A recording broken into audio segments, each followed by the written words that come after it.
Hey, yo, good day. Good day everyone, welcome to another video dito sa Man Cannot Ride. So yan, nagpapalit ako ng oil.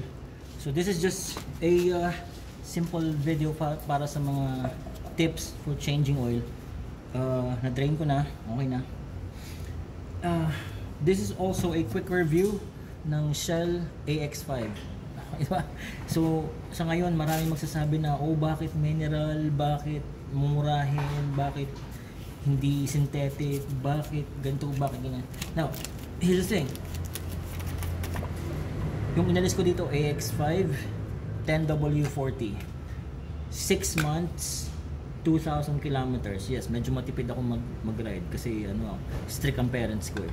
So, sa loob ng 6 months, 2,000 kilometers, wala akong naging problema dito sa AX5. Kaya ito ulit yung gagamitin ko. 288 pesos ang 1 litro. So bumili ako ng dalawa. Okay. Hindi ko pa talaga dapat mapalitan yung langis dahil okay na okay pa naman siya, wala pa ako nagiging problema. Yun nga lang, dahil nagkaroon ako ng extra budget, so sabi ko makapag-change oil na lang ngayong May 1 para eksakto yung bibilangin ko. So 2 litro ng AX5. This is premium mineral. Yung mineral oil, yung AX3 is 230 pesos. Pero sabi ko, since ito na yung nagamit ko, ito na rin yung kasi yung ito na yung try ko kasi yung mineral lang talaga is 20W40. Ito kasi 15W40. So at least medyo magaan-gaan ng kaunti sa cold starts. Ayun. And then filter C110. Nung binili ko to doon sa Dancels dito sa auto shop, sabi ko pang Vios. Nang ilang beses, napakadami ko lang nagamit na ganito sa buong buhay ko. Sa actual na Vios, sa Toyota, sa Corolla. Dito sa bike na to, pang ano na to? Pang ilang oil change na ba to? Pang 16 na akong oil change at ito pa rin ang gamit ko. Wala naman nagiging problema kasi ang mahalaga lang talaga dapat kasukat. Okay, so marami nagsasabi bakit yan, pang kotse yan, ba't di ka bumili ng pang motor?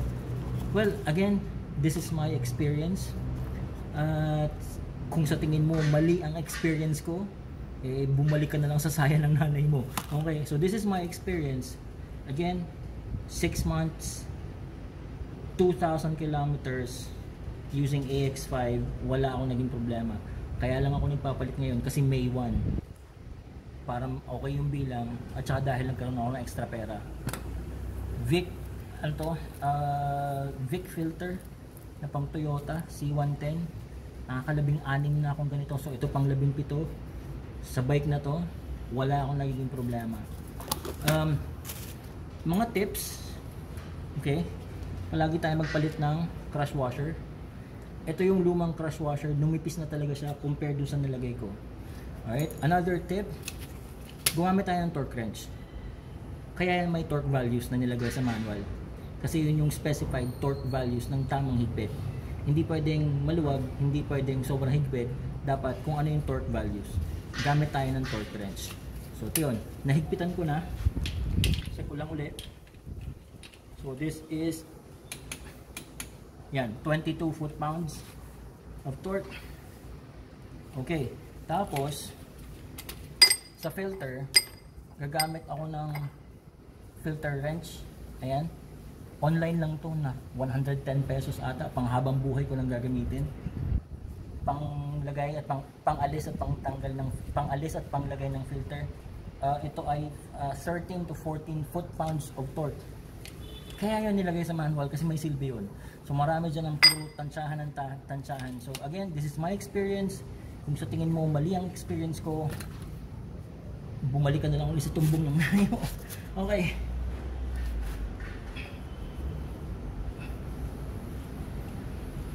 So ito, tapos na talaga to. Hindi ko lang video yung pagde-drain kasi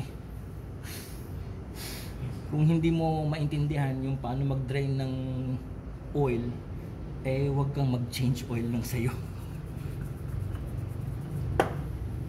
Okay.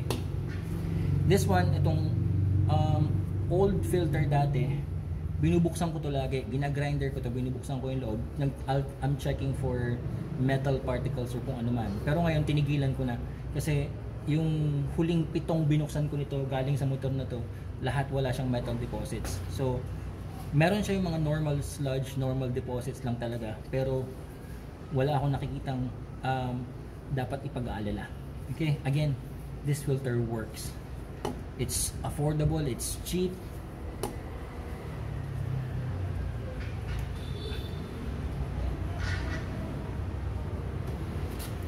Okay.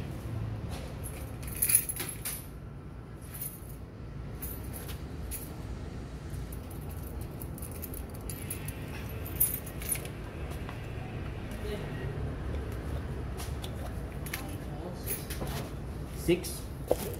Use a funnel. No, 6. 6. Oh. He said, yeah. Ah, no, this one. He said 6. He said 6. So that's what he said.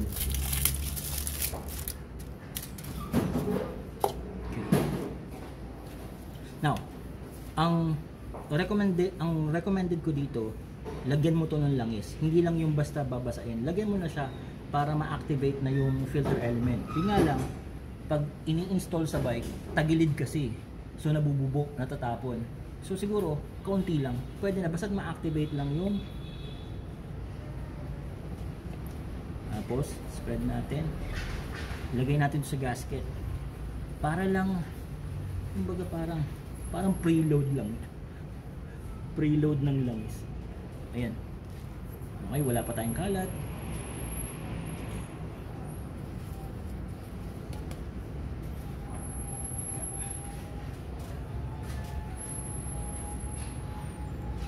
Yeah. Okay. Yan. So at least nabasa na yung element sa loob. Okay.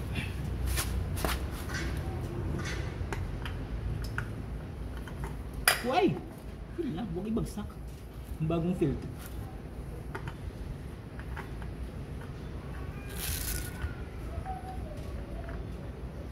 Come on.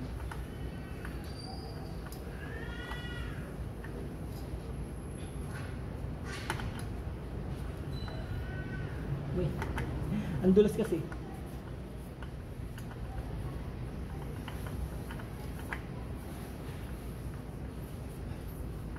Teka, punasan ko muna. Ang dulas.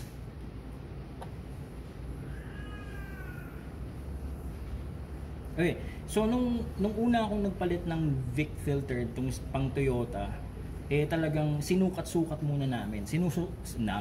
Namin ni Octavia. Sinukat ko muna talaga yung diameter ng gasket, yung diameter ng sinukat ko muna talaga. Kinumpare ko talaga dun sa OEM ng pang CF motor.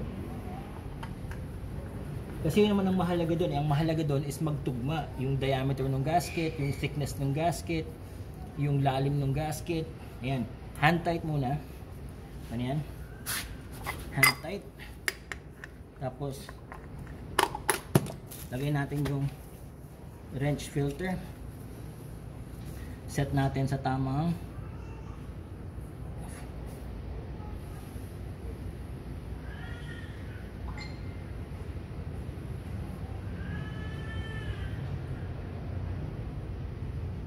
okay.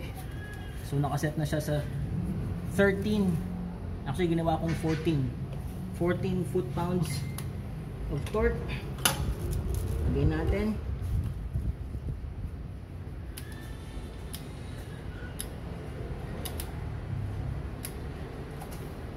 Sumasabit. Nagpapalit. Okay. Yan. Ilak na maayos. Dapat 5 minutes lang to.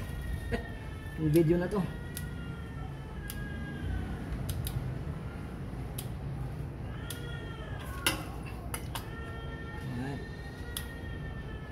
Yun.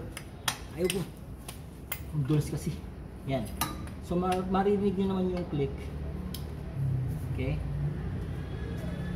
Yun. Nag-click na. Yan, nag-click na. Okay na siya. So, alam ko, saktong-sakto na yung kanyang pagkakahigpit according to specs.